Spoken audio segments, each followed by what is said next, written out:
Kementerian Agama Maluku Tengah susun Juknis Silajim, dorong peningkatan kualitas pelayanan.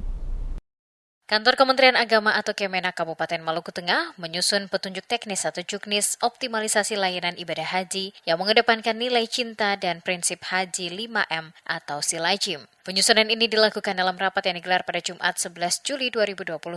Juknis tersebut disusun oleh Kepala Kantor Kemenak Maluku Tengah Abdul Ghani Wail sebagai bagian dari proyek perubahan dalam pelatihan kepemimpinan administrator atau PKA Angkatan 18 tahun 2025.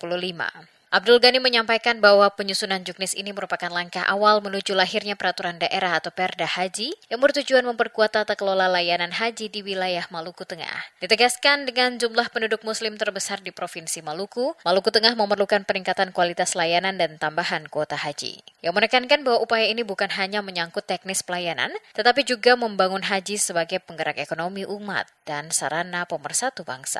Menurutnya, kehadiran regulasi yang kuat akan membawa dampak positif terhadap pembangunan daerah, pemberdayaan ekonomi dan penguatan nilai-nilai kebangsaan dalam penyelenggaraan ibadah haji. Selain itu, Abdul Ghani juga menyoroti pentingnya pelaksanaan manasik haji secara intensif agar calon jamaah tetap siap, tertib dan khusyuk dalam menjalankan ibadah di Tanah Suci. Rencana pengajuan Perda Haji tersebut akan dibahas lebih lanjut bersama DPRD Kabupaten Maluku Tengah sebagai bagian dari komitmen Kemenak dalam memperbaiki sistem penyelenggaraan haji secara menyeluruh. Dengan regulasi yang jelas dan panduan teknis yang terukur, layanan ibadah haji diharapkan semakin meningkat dari sisi kuota, kesiapan jemaah hingga kualitas pelayanan di setiap tahap.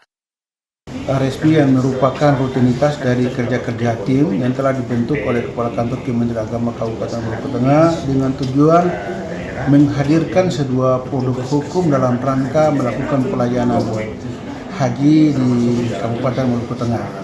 Sasarannya adalah melanjutkan proyek perubahan yang telah dirancang ketika kami mengikuti P3 di tahun 2025 ini. Maka ada gagasan perubahan yang akan kami tawarkan, yaitu menghadirkan sebuah produk hukum dalam kaitannya dengan peraturan daerah layanan haji di Kabupaten Maluku Tengah. Diketahui minimnya kuota haji untuk Kabupaten Maluku Tengah yang dinilainya tidak sebanding dengan jumlah penduduk muslim di daerah itu. Dengan jumlah penduduk Kabupaten julukan Pamahanu Nusa terbanyak dari 11 kabupaten kota di Maluku, yakni sebanyak 445.618. Jumlah ini tidak sebanding dengan kuota yang ditetapkan oleh pemerintah yang hanya 142 orang. Jika menggunakan rumus 1/1000 dari jumlah penduduk, maka seharusnya kuota haji Maluku Tengah lebih dari 400 jemaah. Sebagai informasi, kuota haji Kabupaten Maluku Tengah tahun 2025 hanya berjumlah 142 jemaah. Sementara daftar tunggu tercatat sebanyak 2.379 orang dengan estimasi masa antri hingga 18 tahun.